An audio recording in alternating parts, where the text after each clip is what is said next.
Depuis le début de la pandémie, les effets collatéraux de la COVID-19 augmentent et déclenchent l'anxiété, la dépression, les troubles alimentaires chez les jeunes et les adolescents et même les enfants.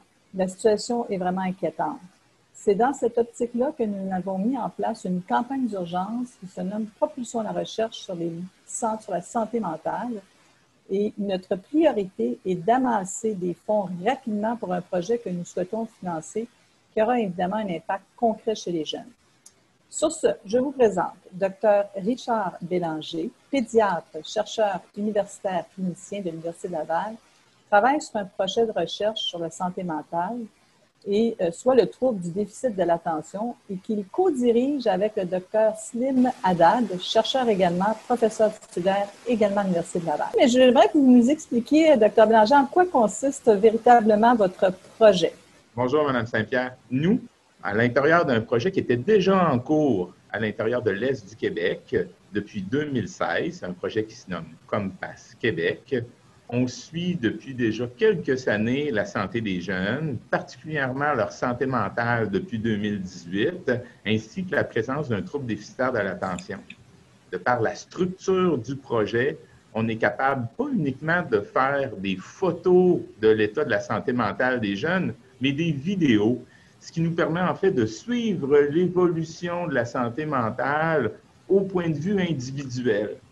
Ce qui nous permet en fait d'être capable d'évaluer l'impact de certaines situations, particulièrement la pandémie, au niveau de certains groupes de jeunes qui pourraient avoir, à cause des raisons d'équité et de défavorisation face au parcours de santé, des problématiques plus importantes, nommément le trouble déficitaire de l'attention. On a tout intérêt à bien comprendre leur situation.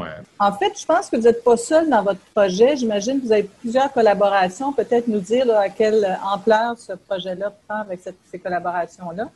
C'est un projet, comme vous le nommez, là, qui repose sur un partenariat important, un partenariat avec les milieux scolaires, là où se déroule le projet. C'est notre plus grosse année, même en période de pandémie. On a plus de 60 écoles secondaires de l'Est du Québec qui participent au projet. Plus d'une trentaine de milliers de jeunes qui ont rempli le questionnaire en ligne là, actuellement. Donc, vraiment, notre plus grosse cohorte.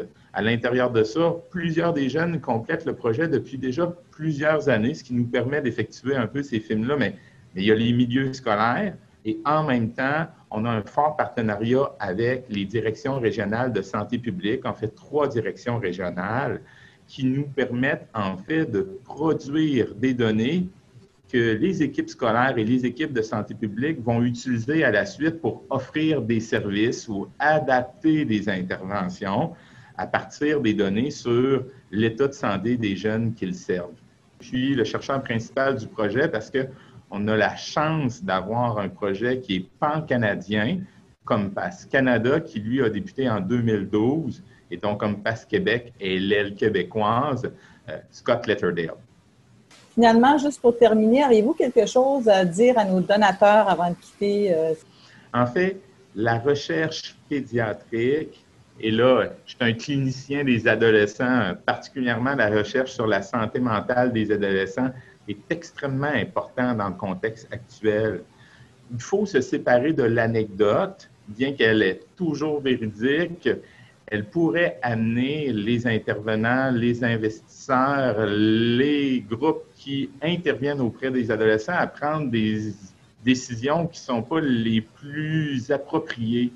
Être capable de correctement financer la recherche, particulièrement dans la situation actuelle, c'est de mettre l'épaule à la roue afin que nos décideurs et les intervenants proximaux des jeunes puissent utiliser des données probantes sur lesquelles ils peuvent se fier afin de faire leurs interventions. Puis dans cette période-là, assez difficile, là, où on ne sait pas trop sur quoi se porter pour prendre nos décisions, avoir une recherche forte, particulièrement une recherche québécoise à portée nationale et même internationale, ça nous permet en fait là, vraiment de donner notre maximum, nous, chercheurs et intervenants au niveau de la santé des jeunes.